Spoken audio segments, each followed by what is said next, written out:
Herkese esenlikler, nasılsınız arkadaşlar? Umarım iyisinizdir. Terliklerimin kusuruna bakmayın. Şu an kadrajda kabak gibi gözüktüğünü düşünüyorum. Nasıl olsa evinin bahçesindeyim diye ayakkabı giymedim. Bugün ne yapıyorum? Bugünkü videomda daha önceki videolarda fark etmişsinizdir. Bir kalorifer fan sesi var. Hunharca çalışıyor. Tam güçte. Ve onun sorunu o alüminyum zımbırtı. Ne deniyorsa ona artık, resistans mı denir, ısıtıcı mı denir, yoksa kontrol ünitesi mi denir, neyse o fanın üzerindeki cihaz. Fanı sökeceğiz, yenisini takacağız ve sorunum umarım düzelecek. Fana kontrol edebileceğiz. Çünkü geçtiğimiz 2023 yazında da kontrol panelim bozuk diye bir video çekmiştim. Kontrol panelini değiştiğim halde fan üflemeye devam ediyor.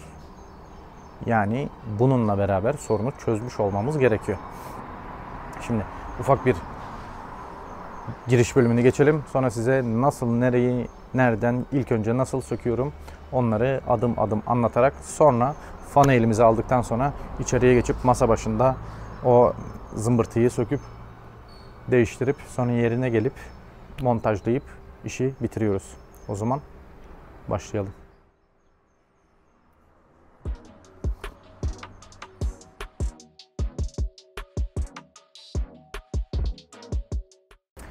Şimdi içeri giriyoruz yolcu tarafından. Size buradan itibaren göstermek istiyorum. Ereoğlan'ın içindeyiz. Şimdi bize ne lazım? İlk önce bir tork kaçmış? T20 uç lazım bize. Ben şarjda kullanacağım. Ama daha da sıkıntılı yer burası. Yukarıyı size nasıl gösterebilirim? Flash yardımıyla yapamıyoruz. Şimdi yukarıda görebildiğiniz üzere, ki göremediğinizi düşünüyorum, şurada bir kapağımız var. Şurada parmağım nerede? Şurada tırnağı var. Bir orada, iki burada, üç de şurada. Bunu zaten esnetmişiz. Bir yandan da tek elle açmaya çalışıyorum. Tamam, birinci tırnak geldi. Bakın böyle bir şey var. Buradaki demire giriyor. Burada da bir tırnağım var. Böyle tırnakçıklarımız mevcut. Bu fanın altına gelen bir kapak. Böyle bir kapak var. Şimdi burada vallahi ben göremiyorum. Zaten bana da karanlık, size de karanlıktır büyük ihtimalle. Ben olabildiğince bilgisayarda açmaya çalıştım. Şöyle bir alan var. Fanımız burada. Şarjın ışığından faydalanmaya çalışıyorum. Umarım görebiliyorsunuzdur. Kamera takip ederse. Şurada fanımız var. Fanın 4 tane T20 tors tutuyor. Şimdi ben onu sökeceğim. Evet, fanımızı indirdik. 4 tane köşelerden vidası var. 1, 2, 3, 4. Şurada bir soket girişimiz var. Soketimiz de burada. Onu da gözden kaçırmayın.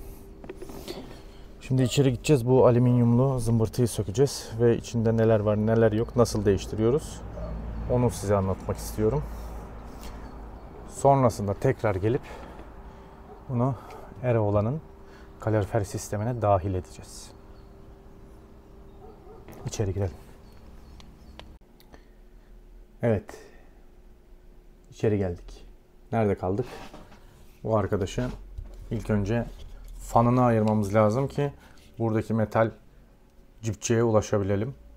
Metal parça yani oradaki yönetici parçaya ulaşabilmemiz için burada 2 tane bildiğiniz PH2 yıldız vida var. Hatta PH bile olmayabilir bu, bakayım. Neymiş bu? VP. Ne? VZ. Bilemiyorum işte. Yıldız vida var burada. Hemen şununla açıverip durum.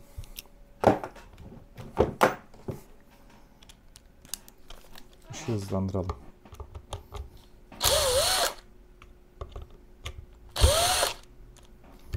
Bu arkadaşı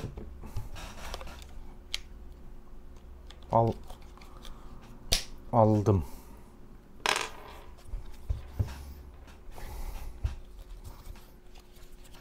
motoru çıkarttım. Şurada 2 tane soket geliyor karşımıza. Biri dişi, biri erkek. Çıkarsa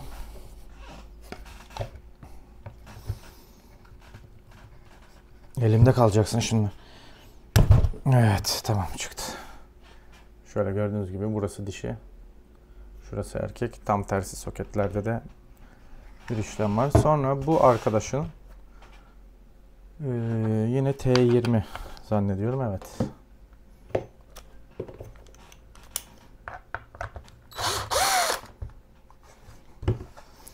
T20 ile 3 tane vidasını söküyoruz. Söktükten sonra zaten kolayca elimize geliyor. Böyle bir jelibonsu bir yeri var bunun. Görebiliyor musunuz? Siyah, yumuşak bir dokusu var. Böyle de bir tas çıkıyor karşımıza. Bu tasın üreticisi sözde Frappe Beher'miş. Ama motorumuzun üstünde neler diyor? Motorumuz Bosch marka.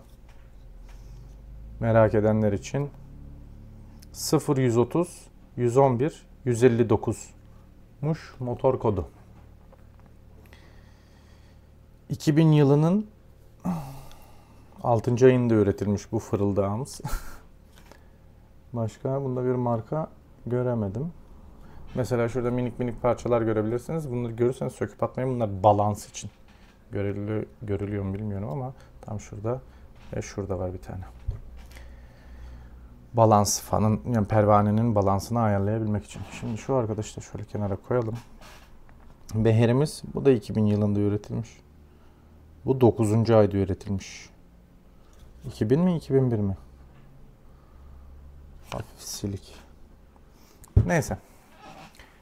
Şimdi yeni parçamızı göstereyim.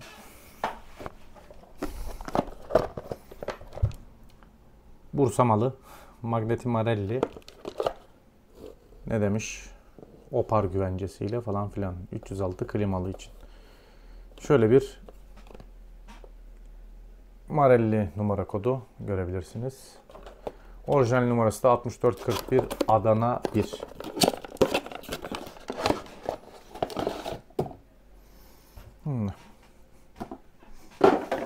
Şöyle bir bakalım. Yeni, eski. Tabii ben biraz kazıdım. O jelibon gibi yerine bu arkadaşın. Şimdi şurada gördüğünüz siyah yer aslında böyle. İçinde değişik değişik minik elektronik parçalar var, gözüküyor mu? Evet, bakıyorum. Şöyle parçaları mevcut. Bu iş yapıyor orada. Ne iş yapıyorsa artık. İspanya malıymış. Nagares diye bir malzeme. Şimdi Tofaş Bursa malı Marelli'yi takacağız. Bakalım, bunu atalım kutuya. Şimdi Marelli'yi yerine oturtalım. Şimdi şurada dörtlü tırnak var. Bizde üçlü var. Diğerinde de üçlü var.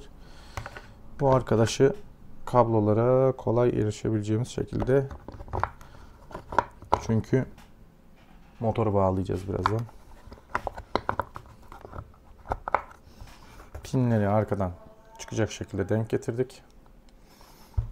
Hemen 3 tane T20 alyanımızı düşük torkta, ben 3'te kullanıyorum.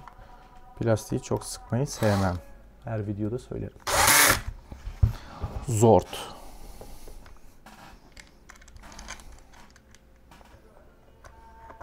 Ay.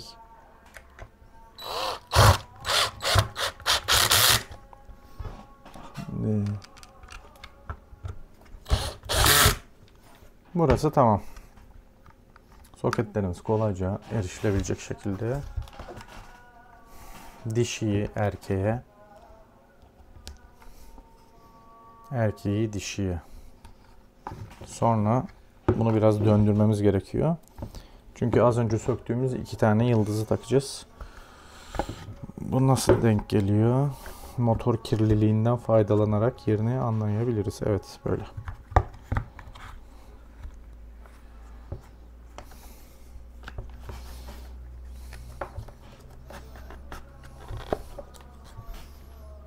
Denk geldi mi? Çok gelmedi.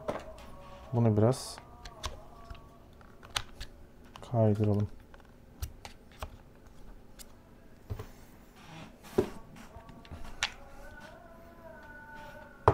Yıldızımız nerede? Neyse şununla.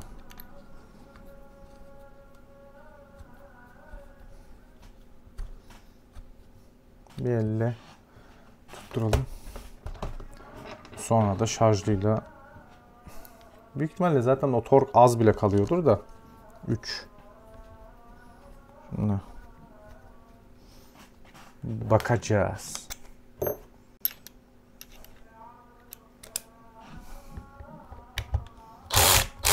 Bitmiş. O yüzden mekanik, el işi, el hassasiyeti. Yok, gayet de güzelmiş. Tamam. Fanımız hazır. Parçamızı değiştirdik. Şimdi gidip yerine takacağız. Hava biraz kararmaya yaklaştı. Umarım görebilirsiniz. Ben takmaya gidiyorum. Takarken de size burada anlatayım. Çünkü yerinde gösteremeyeceğim. Zaten daracık bir alanda. Fanı şu üçgen şoför tarafına bakacak şekilde sokup sonra çevirip oturtuyoruz. Çünkü oradaki demir torpido parçasına çarpıyor. O öyle bir ufak bir detayı var. Ondan sonra zaten 2, 3 ve 4 tane söktüğümüz T20 torksları geri yerine takacağız. Sonra da bir kontak açıp fanımızı kontrol edebiliyor muyuz? Ona bakacağız. Öyle berbat bir pozisyon ki yani sığamıyorum. Zaten şu kadarcık bir alan var. Diz mesafesi. Oraya tepe taklak girip motoru sokup motoru yerine yerleştirip ardından vidalayacağım. Kapağını kapatacağız ve kontağımızı açıp fanı kontrol edip edemeyeceğimizi göreceğiz. Hadi bakalım.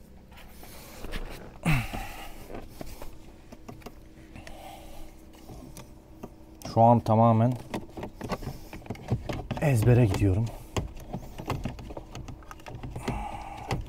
Çünkü hava da karardı zaten. Evet, size az önce içeride söylediğim sokup kafayı daha da içeri çeviriyoruz. Neredeyim ben ya? Ne oldu mu şimdi? Soketim nerede? Evet, bitiyor daha. İlk önce soket takın, sonra yerine oturtun. Abi bu nasıl bir pozisyon? Bu nasıl bir pozisyon? İşte bu. Neredeyim? Tansiyonum çıktı be ya. Bu neymiş be ya? Nerede kaldık? Zurna'nın Zortlenk bölümünde. Oh. Evet, işimiz bitti. Şimdi bu arkadaşı pata pata pata. Tamam. Abi deme. Şu an fan yine tam güç dönüyor. Duyabiliyor musunuz? Tadımız kaçtı bak yine. Niye böyle yapıyorsun oğlum sen? Ne yapacağız? Ne kaldı? İç sıcaklık ölçer mi bozuldu da böyle bir şey yapıyor acaba ya? Şu an kimse yok. Oh! Neyse kapağımızı kapatalım. En azından modülü boş yere yenilemiş olduk. Durduk yere 2000 lira. Allah Allah. Allah Allah. Neyse kapağımızı yerine güzelce yerleştirip bu videoyu da yine bir başarısızlıkla bitiriyoruz. Hiçbir şey de gözükmüyormuş. Hava kararınca tabi alacakaranlık oldu. Kuş seslerini duyuyor musunuz bilmiyorum.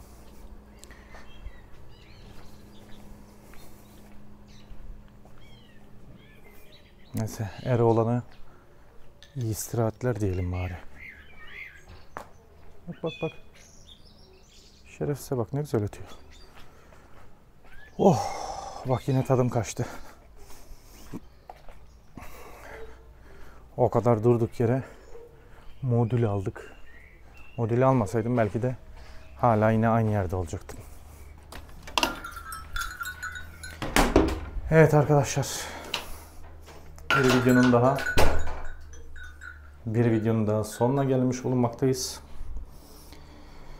Ben Erel yine bir şeyler söktüm taktım.